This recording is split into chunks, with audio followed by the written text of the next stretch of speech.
Ranger battalions, all the way down to the 82nd Airborne, unfortunately, but I was there. Uh, I'm a wounded combat vet, also somebody who's had to go through a lot of surgeries, different types of physical and mental therapies throughout my time after the military. I'm also an artist and just an overall fitness guy. I love to lift. Hence the reason we met in the gym. But yeah, just so you know, your average veteran, trying to make it through life in these modern times. Yeah. So yesterday we sat down after the gym and we were talking about since he and I got out of the military, we got out about the same time. Since we got out, about 50% of the guys that we served with either aren't alive anymore or they are non-functional. They've gone down the road with addiction, alcoholism, drugs, whatever it might be. And there are very, very few people we served with who are actually functional, productive members of society. And we correlate a lot of that with our fitness routines that we've held over the years, because he and I have both been gym addicts for a long time.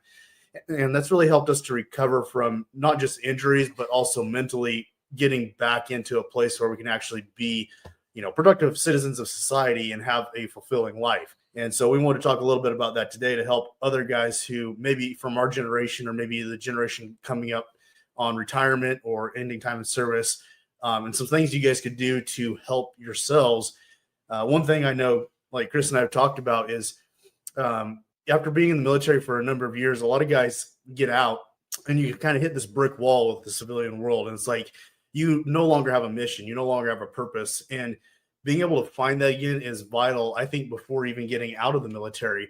But so many guys hit that wall when they come out and it's like, I got nothing to live for now. And that's really where the snowball seems to go downhill for many, many guys. And thankfully we had the gym to rely on. So at least we showed up for that every day.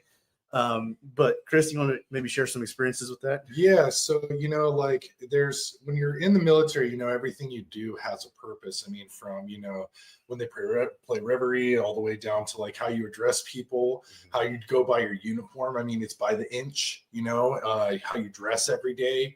And when you lose that kind of connection, everything can kind of feel lost. Like, what's my purpose in things now?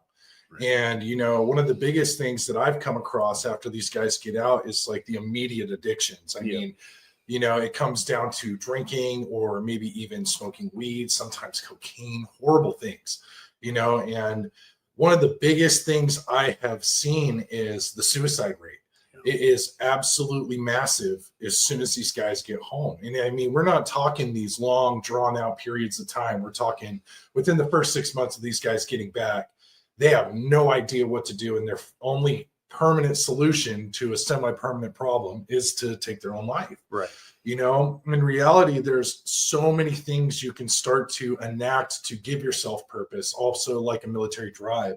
The first thing that I really found was, learning diet and trying to balance myself again because my testosterone had crashed. Yeah.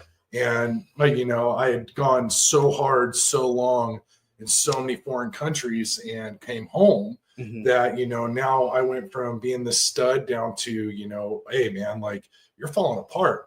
If it wasn't for some really good friends out East, I don't know if I would have really discovered it, So one of the first things you got to do is reach out to guys who have made it outside of the military, ask them, what are they doing? Like, why are you doing it? What gives you purpose? For me, it was a friend who actually ran a clinic, was a doctor I knew in the military. And I went to see him